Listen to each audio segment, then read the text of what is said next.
ಧಾರವಾಡ ಜಿಲ್ಲೆಯಲ್ಲಿ ಮಳೆರಾಯನ ಅಬ್ಬರ ಜೋರಾಗಿದೆ. ಇಂಗಳಹಳ್ಳಿಯಲ್ಲಿ ತುಂಬಿ ಹರಿತಾ ಇದೆ ಬೆಣ್ಣೆಹಳ್ಳ.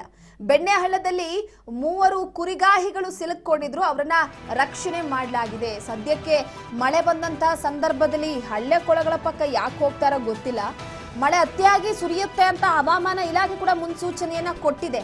ಇದರಿಂದ ಜೀವಕಳೆ ಬರುವಂತಹ ಲಕ್ಷಣಗಳು ನದಿಗಳಿಗೆ, ಹಳ್ಳ ಕೊಳ್ಳಗಳಿಗೆ, ಡ್ಯಾಮ್ಗಳಿಗೆಲ್ಲ ಕೂಡ ಇದೆ. ಇಂತಹ ಸಂದರ್ಭದಲ್ಲಿ ದಯವಿಟ್ಟು ಯಾರೇ ಇದ್ರೂ ಕೂಡ ಹಳ್ಳ ಕೊಳ್ಳದ ಬಳಿಯಾಗಿರ್ಬೋದು, ಸೇತುವೆ ಬಳಿಯಾಗಿರ್ಬೋದು, ಡ್ಯಾಮ್ ಬಳಿಯಾಗಿರ್ಬೋದು ಹೋಗೋದಕ್ಕಿಂತ ಮುಂಚಿತವಾಗಿ ಸ್ವಲ್ಪ ಮುಂಜಾಗ್ರತೆ ವಹಿಸಿ.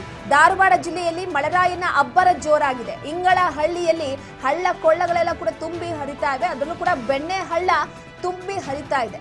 ಈ ಬೆಣ್ಣೆಹಳ್ಳದಲ್ಲಿ 3 ಕುರಿಗಾಹಿಗಳು ಸಿಲುಕಾಕೊಂಡಿದ್ರು. ಅವರನ್ನ ರಕ್ಷಣೆ ಮಾಡಲಾಗಿದೆ. ಚನ್ನಬಸಪ್ಪ ಕುರಿ, ಮೌಲಸಾಬ್ ನದಾಪ್ ಹಾಗೆ ಬುಡಸಾಬ್ ಅವರನ್ನ ರಕ್ಷಣೆ ಮಾಡಲಾಗಿದೆ. ಉಳಿದ ಕುರಿಗಳ ರಕ್ಷಣೆಗೆ ಅಗ್ನಿಶಾಮಕ ಮುಂದಾಗಿದ್ದು ಸಿಬ್ಬಂದಿಗಳನ್ನ ಸ್ಥಳದಲ್ಲಿ ಬೀಡು ಬಿಟ್ಟಿದ್ದಾರೆ. ಅಲ್ಲಿರುವಂತಹ ಸಿಬ್ಬಂದಿಗಳು ಹುಬ್ಬಳ್ಳಿಯ ಗ್ರಾಮೀಣ ತಹಸೀಲ್ದಾರ್ JB ಮಜ್ಜಿಗೆ ಅವರು ಕೂಡ ಕೆಲವೊಂದಿಷ್ಟು ವಿಚಾರವಾಗಿ ಕಾರ್ಯಾಚರಣೆಯಲ್ಲಿ ಕೂಡ ಭಾಗಿಯಾಗಿರುವಂತದ್ದು.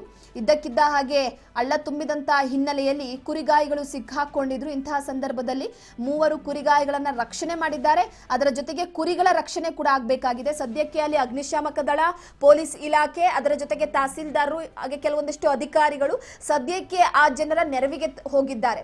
ಸೊ ಈಗಾಗಲೇ ಕೆಲವೊಂದಿಷ್ಟು ಭಾಗಕ್ಕೆ ರೆಡ್ ಅಲರ್ಟ್ ಘೋಷಣೆ ಮಾಡಿರುವಂತಹ ಹಿನ್ನೆಲೆಯಲ್ಲಿ ಆ ಭಾಗದಲ್ಲಿರುವಂತಹ ರೈತರು ಸ್ವಲ್ಪ ಮಟ್ಟಿಗೆ ಎಚ್ಚರಿಕೆಯನ್ನ ವಹಿಸಬೇಕಾಗಿದೆ.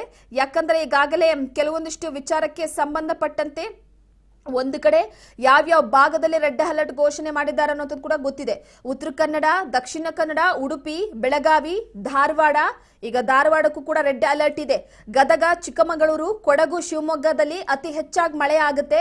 ಇವತ್ತಿನಿಂದ 17ನೇ ತಾರೀಕುವರೆಗೂ ಕೂಡ ಮಳೆ ಆಗುತ್ತೆ. ಹಾಗಾಗಿ ಧಾರವಾಡ, ಉತ್ತರ ಕನ್ನಡ, ದಕ್ಷಿಣ ಕನ್ನಡ, ಉಡುಪಿ, ಬೆಳಗಾವಿ, ಗದಗ, ಚಿಕ್ಕಮಗಳೂರು, ಕೊಡಗು, ಶಿವಮೊಗ್ಗ ಭಾಗದಲ್ಲಿರುವಂತಹ ಜನರು ಸ್ವಲ್ಪ ಎಚ್ಚರಿಕೆಯಿಂದ ಇರಬೇಕಾಗಿದೆ. ಹಳ್ಳ ಕೊಳ್ಳ, ಸೇತುವೆ ಬಳಿ ಹೋಗುವಂತಹ ಸಂದರ್ಭದಲ್ಲಿ ಎಚ್ಚರಿಕೆಯನ್ನು ವಹಿಸಬೇಕಾಗಿದೆ. ಈ ಬಗ್ಗೆ ಮತ್ತಷ್ಟು ಮಾಹಿತಿಯನ್ನ ಕೊಡ್ತಾ ಹೋಗ್ತಾರೆ ನಮ್ಮ ಹುಬ್ಬಳ್ಳಿ ಪ್ರತಿನಿಧಿ ಮಲ್ಲಿಕಾರ್ಜುನ್ ಸಂಪರ್ಕದಲ್ಲಿದ್ದಾರೆ.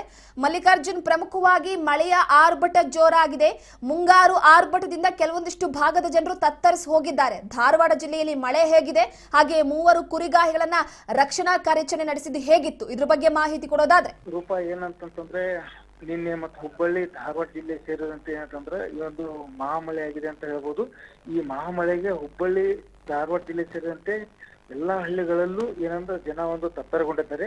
ಇದರ ಮಧ್ಯೆ ಏನಂತಂದ್ರೆ ಹುಬ್ಬಳ್ಳಿ ಸಮೀಪ, ಅದು ಹುಬ್ಬಳ್ಳಿ ತಾಲೂಕಿನ ಬ್ಯಾಟಿ ಗ್ರಾಮದಲ್ಲಿ ನಿನ್ನೆ ಅಂತಂತಂದ್ರೆ ಈ ಒಂದು ಹಳ್ಳದ ಬಾಜು, ಏನ್ ದೊಡ್ಡ ಪ್ರಮಾಣದಲ್ಲಿ ಇರ್ತಕ್ಕಂಥ ಹಳ್ಳದ ಬಾಜುದಲ್ಲಿ ಈ ಕುರಿಗಾಯಿಗಳು ಒಂದು ಸಡ್ಡನ್ನು ಹಾಕೊಂಡಿರ್ತಾರೆ.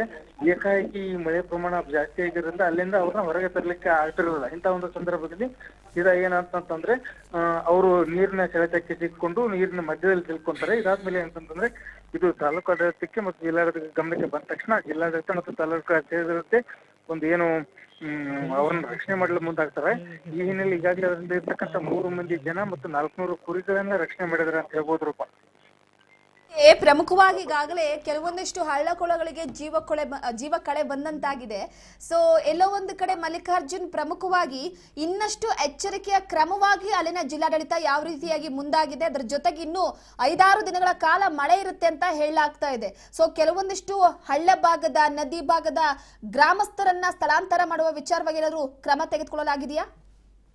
ಎಸ್ ರೂಪ, ಈಗಾಗಲೇ ಏನಂತಂದ್ರೆ ಕಳೆದ 3 ದಿನಗಳಿಂದ ಏನು ಒಂದು ಹವಾಮಾನ ಇಲಾಖೆ ಮುನ್ಸೂಚನೆಯಂತೆ ಜಿಲ್ಲಾಧಿಕಾರಿ ದಿವ್ಯಾ ಪ್ರಭು ಏನಂತಂದ್ರೆ ಇಡೀ ಜಿಲ್ಲಾ ಸೇರಿದಂತೆ ಎಲ್ಲಾ ತಾಲೂಕುಗಳಿಗೆ ಅಂದ್ರೆ ಏನು ಪ್ರಮುಖವಾಗಿ ನಮ್ಮಲ್ಲಿ ಇರ್ತಕ್ಕಂಥ ಒಂದು ಬೆಣ್ಣೆಹಳ್ಳದ ಪ್ರಭಾವ ಮಾತ್ರ ಬಹಳ ಜನರಿಗೆ ತೊಂದರೆ ಮಾಡ್ತದೆ. ಆ ಬೆಣ್ಣೆಹಳ್ಳದ ಪ್ರವಾಹಕ್ಕೆ ಏನು ಸಿಲುಕೋತಾರ ಅಂತವ್ರಿಗೆ ಮುನ್ನೆಚ್ಚರಿಕೆ ಕ್ರಮವಾಗಿ ಜನರಿಗೂ ಡಂಗುರ ಸಾರುವ ಮೂಲಕ ಏನಂತಂದ್ರೆ ಅವ್ರಿಗೆ ಒಂದು ಸುರಕ್ಷಿತ ಸ್ಥಳದಲ್ಲಿ ಇರುವಂತೆ ಸೂಚನೆ ಕೊಡಲಾಗಿದೆ. ಅದರ ಜೊತೆಗೆ ತಾಲೂಕು ಆಡಳಿತವೂ ಸಹ ಇವ್ರ ಬಗ್ಗೆ ಏನಂತಂದ್ರೆ ಮಳೆ ಅತಿ ಆದ ಹಿನ್ನೆಲೆಯಲ್ಲಿ ಇವ್ರನ್ನ ಏನು ಹೆಂಗ ರಕ್ಷಣೆ ಮಾಡಬೇಕು, ಇವ್ರನ್ನ ಈಗಾಗಲೇ ಅಲ್ಲಿಂದ ಸ್ಥಳಾಂತರ ಮಾಡಿ ಯಾವುದೇ ರೀತಿಯಿಂದ ಮಳೆ ಪ್ರವಾಹದಿಂದ ಜನ ಮತ್ತು ಜಾನುವಾರುಗಳಿಗೆ ಹಾನಿ ಆಗದಂತೆ ಜಿಲ್ಲಾಡಳಿತ ಒಂದು ಕ್ರಮ ಕೈಗೊಂಡಿದೆ ಅಂತ ಹೇಳ್ಬೋದು ದಿವ್ಯಾ. ರೂಪ, ಥ್ಯಾಂಕ್ ಯು ನಿಮ್ಮೆಲ್ಲ ಮಾಹಿತಿಗಾಗಿ ಮಲ್ಲಿಕಾರ್ಜುನ್. ಪ್ರಮುಖವಾಗಿ ನಿರಂತರವಾಗಿ ಸುರಿತಾ ಇರುವಂತಹ ಮಳೆಯಿಂದ ಬೆಣ್ಣೆಹಳ್ಳ, ಇದನ್ನು ತುಪ್ಪರಿ ಹಳ್ಳ ಅಂತ ಕೂಡ ಕರೀತಾರೆ, ಸದ್ಯಕ್ಕೆ ಸಾಕಷ್ಟು ಪ್ರವಾಹದ ಪರಿಸ್ಥಿತಿ ಆಗಾಗ ಉಂಟಾಗ್ತಾ ಇರುತ್ತೆ. ಅದಕ್ಕೋಸ್ಕರ ಈ ಧಾರವಾಡದಲ್ಲಿರುವಂಥ ಈ ತುಪ್ಪರಿ ಹಳ್ಳ ಇಲ್ಲಾಂದ್ರೆ ಬೆಣ್ಣೆ ಹಳ್ಳದ ಪ್ರವಾಹದ ಸಮಸ್ಯೆಯ ವಿಚಾರಕ್ಕೆ ಸಂಬಂಧಪಟ್ಟಂತೆ ಜಿಲ್ಲಾಡಳಿತ ಕೂಡ ಯಾವಾಗಲೂ ಎಚ್ಚರಿಕೆಯಿಂದ ಇರುತ್ತೆ. ಏಕಾಏಕಿಯಾಗಿ ಸುರಿತಾ ಇರುವಂತಹ ಮಳೆಯಿಂದ ಸದ್ಯಕ್ಕೆ ಹೇಗಾಗಿದೆ ಪರಿಸ್ಥಿತಿಯಲ್ಲಿ ಅಂತಂದ್ರೆ ಕೆಲವೊಂದಿಷ್ಟು ಜನ ಬಿಡಾರವನ್ನ ಹಾಕೊಂಡಿದ್ರು, ಕುರಿಗಾಹಿಗಳು ಅಲ್ಲಿ ಕುರಿಯನ್ನ ಮೇಯಿಸ್ಕೊಂಡು ಈ ಪ್ರವಾಹದಲ್ಲಿ ಸಿಲುಕೊಂಡಿದ್ರು, ಅವರನ್ನ ರಕ್ಷಣೆ ಮಾಡಲಾಗಿದೆ. ಅದರ ಜೊತೆಗೆ ಸಂಬಂಧಪಟ್ಟಂತ ಇಲಾಖೆಯ ಅಧಿಕಾರಿಗಳು ನೆರೆ ಪ್ರವಾಹದ ನಿಯಂತ್ರಣಕ್ಕೆ ಅಗತ್ಯ ಕ್ರಮಗಳನ್ನು ಕೂಡ ಕೈಗೊಳ್ಳೋದಕ್ಕೆ ಮುಂದಾಗಿರುವಂಥದ್ದು. ಅಂದ್ರೆ ಈ ಹಳ್ಳಗಳ ಹೂಳೆತ್ತುವಂತಹ ಕಾರ್ಯ ಆಗಿರ್ಬೋದು ಅಥವಾ ಪ್ರವಾಹದ ಪರಿಸ್ಥಿತಿ ಬಂದಂತಹ ಸಂದರ್ಭದಲ್ಲಿ ಸುತ್ತಮುತ್ತ ಗ್ರಾಮಸ್ಥರಾಗಿರ್ಬೋದು ಅಥವಾ ಟೆಂಟ್ ಹಾಕೊಂಡವರಾಗಿರ್ಬೋದು ಮೊದಲೇ ಎಚ್ಚರಿಕೆಯನ್ನ ಕೊಟ್ಟರೆ ಅವರು ಸ್ಥಳಾಂತರ ಮಾಡ್ಕೊಳ್ತಾರೆ ಬೇರೆ ಕೆಲವೊಂದು ಸುರಕ್ಷಿತ ಪ್ರದೇಶಕ್ಕೆ. ಸೊ ಹಾಗಾಗಿ ಇವತ್ತು 3 ಜನ ಕುರಿಗಾಹಿಗಳನ್ನ ರಕ್ಷಣೆ ಮಾಡಲಾಗಿದೆ. ಅದರ ಜೊತೆಗೆ ಕುರಿಗಳನ್ನ ಸುರಕ್ಷಿತ ಸ್ಥಳಕ್ಕೆ ತರುವಂತಹ ವಿಚಾರವಾಗಿ ಕೂಡ ಕೆಲವೊಂದಿಷ್ಟು ಸೂಕ್ತವಾದಂತಹ ಕ್ರಮಗಳನ್ನ ಕೈಗೊಳ್ಳೋದಕ್ಕೆ ಮುಂದಾಗಿರುವಂಥದ್ದು.